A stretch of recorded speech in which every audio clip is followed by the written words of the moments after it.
Bonjour ou bonsoir à chacun. Je voudrais vous partager ce dimanche l'homélie du Père Augustin Béranger et Somba, Pallotin, Camerounais de l'archidiocèse d'Auch en France, paroisse de Mirande. Bien-aimés de Dieu, nous célébrons aujourd'hui le 19e dimanche du temps ordinaire de l'année liturgique. À la lumière des textes de ce jour, je voudrais vous parler de la peur à travers l'histoire d'Élie et de Pierre. La peur est un sentiment humain naturel qui peut parfois nous paralyser et nous empêcher de rencontrer Dieu dans nos vies. Cependant, lorsque nous surmontons nos peurs et faisons confiance à Dieu, nous pouvons vivre des rencontres profondes et transformantes avec lui. Dans la première lecture, nous voyons la façon dont la peur peut nous éloigner de Dieu. Le prophète Élie est éprouvé et craint pour sa vie, il cherche donc refuge dans une grotte. Mais Dieu l'appelle à sortir et à se tenir devant lui, même s'il vit des événements effrayants comme un ouragan, un tremblement de terre et un feu. Ce n'est qu'après ces événements que Élie entend une voix douce et légère, et reconnaît la présence de Dieu. Cette histoire nous rappelle que dans les moments de peur et d'adversité, la voix de Dieu peut être difficile à entendre. La peur peut nous aveugler et nous empêcher de voir les signes de sa présence dans nos vies. Mais si nous faisons confiance à Dieu et sortons de notre zone de confort, nous pouvons être surpris par des rencontres inattendues avec lui. Dans l'Évangile, Pierre fait face à une situation similaire de peur et de rencontre de Dieu. Les disciples sont pris dans une tempête sur le lac et Jésus vient à leur rencontre en marchant sur l'eau. Au début, les disciples ont peur et pensent voir un fantôme, mais Jésus les rassure en leur disant « C'est moi, n'ayez pas peur ». Pierre, plein de confiance, demande à Jésus de lui permettre de marcher sur l'eau. Jésus lui dit de venir et Pierre fait quelques pas sur l'eau, mais commence ensuite à douter et à avoir peur, ce qui le fait s'enfoncer. Jésus le sauve alors et lui reproche son manque de foi. Cette histoire nous montre que lorsque nous avons confiance en Dieu, même dans les moments les plus difficiles, il nous donne la force de marcher sur les eaux tumultueuses de nos vies. Mais lorsque nous permettons à la peur de prendre le dessus sur notre foi, nous risquons de perdre de vue sa présence et de nous enfoncer. Comment pouvons-nous appliquer ces enseignements dans nos vies personnelles? Tout d'abord, nous devons reconnaître que la peur est normale et fait partie de notre expérience humaine. Cependant, nous ne devons pas la laisser dicter nos actions ou nous empêcher de vivre pleinement notre relation avec Dieu. Même lorsque nous faisons face à des situations effrayantes, nous devons garder les yeux fixés sur Jésus et lui faire confiance. Nous devons renforcer notre foi en connaissant la parole de Dieu, en priant et en restant connectés à notre communauté de foi. Ensuite, nous devons sortir de notre zone de confort et être prêts à nous aventurer dans l'inconnu. Cela peut signifier prendre des risques, aller vers les autres, être ouvert aux opportunités de service et de croissance spirituelle. Lorsque nous sortons de notre grotte, comme l'a fait Élie, nous permettons à Dieu de nous rencontrer et de nous conduire vers des expériences de foi plus profondes. Enfin, nous devons être conscients que Dieu se manifeste souvent dans les choses simples et ordinaires de notre vie. Il peut être facile de chercher des signes spectaculaires ou des expériences extraordinaires pour prouver la présence de Dieu, mais en réalité, il se manifeste souvent dans les petites et belles choses de notre quotidien. Portons donc une attention particulière à ces moments et laissons-nous surprendre par sa présence.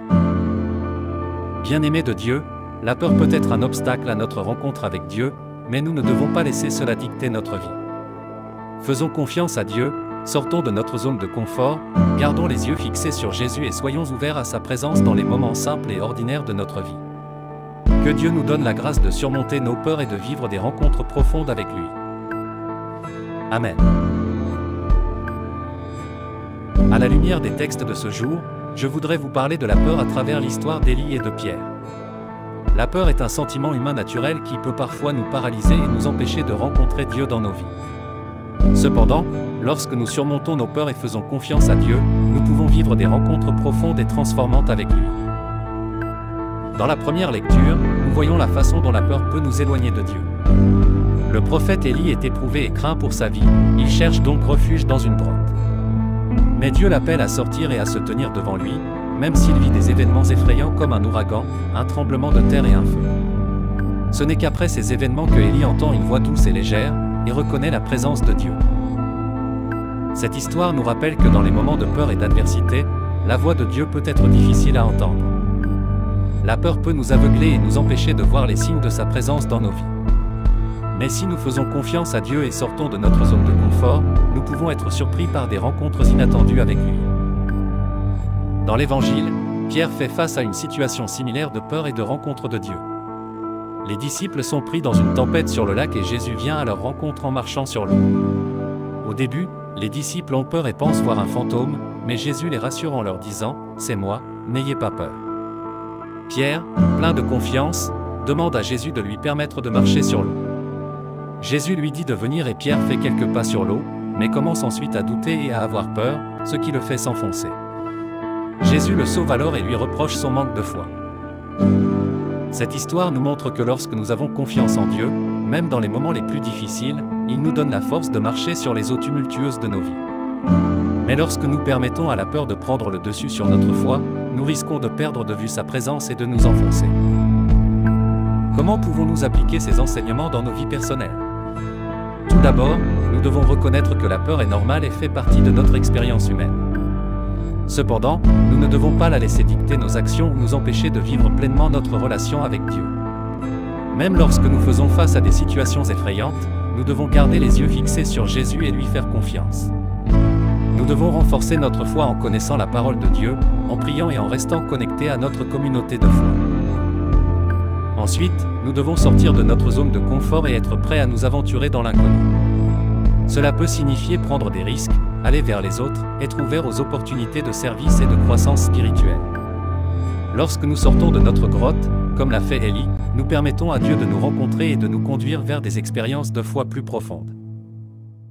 Enfin, nous devons être conscients que Dieu se manifeste souvent dans les choses simples et ordinaires de notre vie.